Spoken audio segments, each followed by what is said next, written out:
तुम यहाँ बैठी हुई क्या कर रही हो? वहाँ तुम्हारी बहन रागिनी घर के सारे काम कर रही है और तुम्हें फोन चलाने से फुर्सत ही नहीं है। अरे माँ, मैं स्वरा नहीं रागिनी हूँ। मैंने जस्ट अभी कपड़े छत पर सुखाए हैं और आकर बैठी हूँ। अब क्या मुझे 2 मिनट चैन से सांस भी नहीं लेने दोगी? अरे ये क्या, मुझे लगा स्वरा यहाँ बैठी है, लेकिन समझ ही नहीं आता। तुम दोनों के चेहरे इतने मिलते जुलते जो हैं। स्वरा के पास जाऊं तो रागिनी होती है, रागिनी के पास जाऊं तो स्वरा होती है। अब आपने जुड़वा बेटियां पैदा की हैं तो ये सब तो झेलना ही होगा। कोकिला बड़बड़ाते हुए वहां से चली जाती है। एक तरफ उसे इस बात की खुशी भी होती है तो दूसरी तरफ वह अपनी दोनों बेटियों से बहुत ज्यादा परेशान भी हो चुकी थी, क्योंकि उसकी एक बेटी इतनी ज्यादा शरीफ थी कि वह किसी से कुछ नहीं कहती थी, तो वहीं उसकी दूसरी बेटी बहुत ज्यादा चालाक थी और हमेशा उसको बेवकूफ बना दिया करती थी। इधर कोकिला अपनी बेटी रागिनी को पोछा लगाते हुए देखती है। अरे वाह, तुम तो यहाँ काम कर रही हो। चलो अच्छी बात है, घर के काम करने बहुत जरूरी होते हैं। थोड़ी देर बाद मेरे साथ बाजार से सब्जियां लेने चलना। ठीक है माँ, पहले मैं घर के सारे काम कर लूँ, फिर हम एक साथ चलेंगे। तभी कोकिला की नजर रागिनी के हाथ पैर पर पड़ती है। उसके हाथ पर वही काला डोरा बंधा होता है जो कोकिला ने उसे बांधा था, जिसे देखकर वह अपने सर पर हाथ रखकर कहती है, इस लड़की ने मुझे फिर से बेवकूफ बना दिया। हमेशा की तरह ये मुझे बेवकूफ बना देती है। तू स्वरा नहीं बल्कि रागिनी है, और स्वरा ने मुझे तेरा नाम लेकर झूठ बोला। अभी इसकी खैर लेती हूँ। कोकिला अपने कमरे में एक छड़ी लेकर स्वरा के पास पहुंच जाती है, जहां वह उसे ठीक करने के लिए उसके पास जा ही रही होती है। लेकिन स्वरा अपनी माँ की मार खाने से यहाँ से वहाँ भागकर अपने आप को बचाने लगती है। ये क्या कर रही हो? मुझे लग जाएगी, मुझसे दूर रहो, मुझे माफ कर दो, आइंदा ऐसा दोबारा नहीं करूंगी। सॉरी माँ, सॉरी। ऐसा बोलते बोलते वह अपनी चप्पल उठाकर घर से बाहर निकल जाती है। बस करो माँ, अब उसके पीछे क्या ही भागोगी? इस लड़की ने मेरा जीना हराम कर रखा है। अब क्या बताऊं, हर बार धोखा दे जाती है। अरे माँ, छोड़ दो ना स्वरा को, आपको तो पता ही है वो कितनी चंचल है। अच्छा माँ, मैं ये कह रहा था कि मैं जब रास्ते से घर लौट रहा था तो गांव के एक आदमी ने मुझे मेरी दोनों बहनों के लिए रिश्ते बताए हैं। क्या कहा? रिश्ता कौन है, कैसे हैं, हमारी बेटियां वहाँ खुश रहेंगी या नहीं? पहले ये सब जानना भी तो बहुत जरूरी है। अमीर परिवार से रिश्ता आया है माँ, परिवार भी बहुत अच्छा है। मेरी दोनों बहनें वहाँ पर खुश रहेंगी, ये मेरा तुमसे वादा है। अगर तू अपनी बहनों के लिए सोच रहा है तो तूने अच्छा ही सोचा होगा। चल ठीक है, तू रिश्ते की बात कर ले। रागिनी तो समझदार है, बाकी स्वरा को मैं समझा दूंगी। अपनी शादी के बारे में सुनकर रागिनी शर्मा जाती है और वहाँ से चली जाती है, जिसके बाद वह घर के सारे काम करके जंगलों की तरफ पहुँच जाती है, जहाँ नदी किनारे उसकी बहन भी बैठी होती है। मुझे पता ही था तुम यहीं बैठी होगी। हमेशा तुम मेरा नाम इस्तेमाल करके माँ को चकमा दे देती हो। तुम्हें ऐसा नहीं करना चाहिए स्वरा। अरे रागिनी, तुम्हें तो पता ही है मुझे घर के काम करना बिल्कुल भी पसंद नहीं, इसलिए मुझे ये सब करना पड़ता है। वैसे मुझे तुम्हें कुछ बताना था। दरअसल हमारे रिश्ते की बात चल रही है और भैया ने हमारे लिए 2 लड़के देखे हैं, एक ही परिवार से। हे भगवान, इसका मतलब मुझे आगे की जिंदगी तक तुम्हें झेलना ही पड़ेगा। ओहो, ये तो ठीक नहीं होगा। स्वरा की बातें सुनकर रागिनी को हंसी आ जाती है और वह उसे गुदगुदी करने लगती है। इस प्रकार दोनों बहनें एक दूसरे को बहुत प्यार किया करती थी। वहीं उन दोनों को हरा रंग इतना पसंद था कि वह जंगल से रोजाना अपने लिए बड़े बड़े पत्तों से ड्रेस बनाकर पहना करती थी।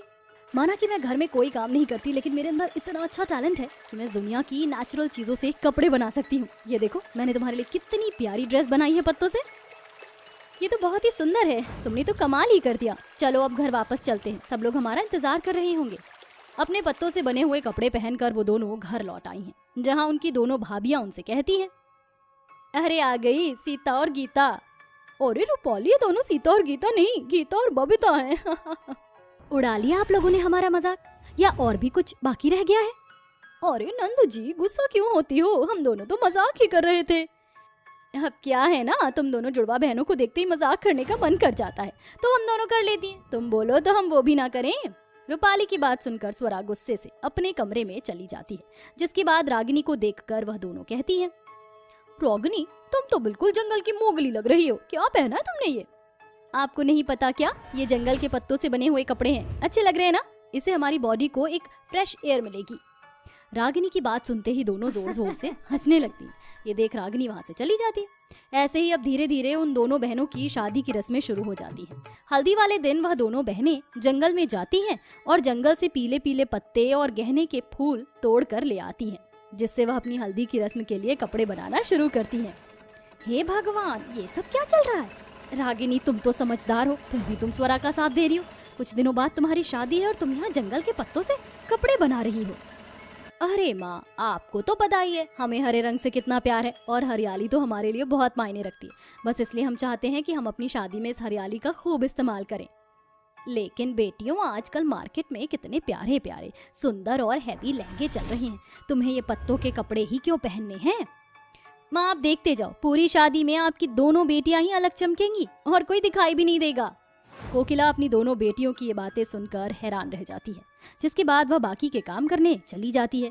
वहीं रागिनी और स्वरा मिलकर पीले गेंदे के फूल और हरी पत्तियों से अच्छी अच्छी सुंदर ड्रेस बना लेती हैं और अपनी हल्दी की रस्म के लिए आकर बैठ जाती हैं। उनकी पत्तों वाली ड्रेस देखकर घर पर आए हुए मेहमान तो बहुत खुश होते हैं, लेकिन कुछ उनका मजाक उड़ाने लगते हैं, जिसके बाद भी उन दोनों बहनों को जरा भी फर्क नहीं पड़ता। अगली रस्म मेहंदी की रस्म है, चलो उसके लिए भी अपनी तैयारी आज से ही शुरू कर देते हैं। रागिनी और स्वरा दोनों ही मिलकर जंगल में जाकर एक एक अच्छे से पत्तियां बीन बीन कर घर लेकर आते हैं, जिसमें उनकी बहुत ज्यादा मेहनत लग जाती है और वो दोनों मिलकर मेहंदी की रस्म में पहनने के लिए हरे कपड़े बना लेती हैं। ये देख उन दोनों का पूरा परिवार उन्हें ऐसे कपड़े पहनने से मना तो करता है, लेकिन रोक नहीं पाता। अरे तुम दोनों लड़कियों ने तो हमारी नाक ही कटवा दी। इस तरह मोगली बनकर कोई बाहर कैसे जा सकता है? जरा सोचो तो सभी लोग क्या सोच रहे होंगे तुम दोनों के बारे में।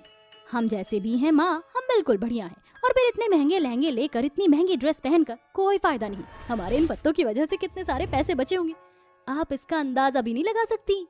तभी वहाँ स्वरा के दोनों भाई आ जाते हैं और पहली बार वो दोनों अपनी बहन के सपोर्ट में बोलते हैं, बहुत अच्छी बात है, तुम्हें जो पहनने का मन करे वो पहनो, कोई तुम्हें नहीं रोकेगा। ये तो कितना अच्छा टैलेंट है माँ, आप इसके लिए क्यों बेचारियों को डांट रही हो? ये दोनों जैसा चाहेंगे वैसा ही होगा, आप उसकी चिंता मत कीजिए। अपने भाइयों को अपना सपोर्ट लेते हुए देख वो दोनों जुड़वा बहनें बहुत खुश होती हैं। उस दिन के बाद वह जंगल से जाकर अपने लिए खूब सारे पत्ते और कई सारे फूल तोड़कर लेकर आती हैं और दोनों बहनें मिलकर उनसे अपना शादी का जोड़ा बना लेती हैं।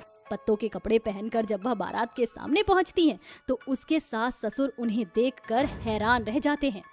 अरे मैंने तो सोचा ही नहीं था कि बहुएं कभी अपनी शादी के दिन पर पत्तों वाले कपड़े पहनेंगी। तुम दोनों बहुत ही सुंदर लग रही हो। हाँ हाँ, मेरी दोनों बहू बहुत ही यूनिक और समझदार हैं।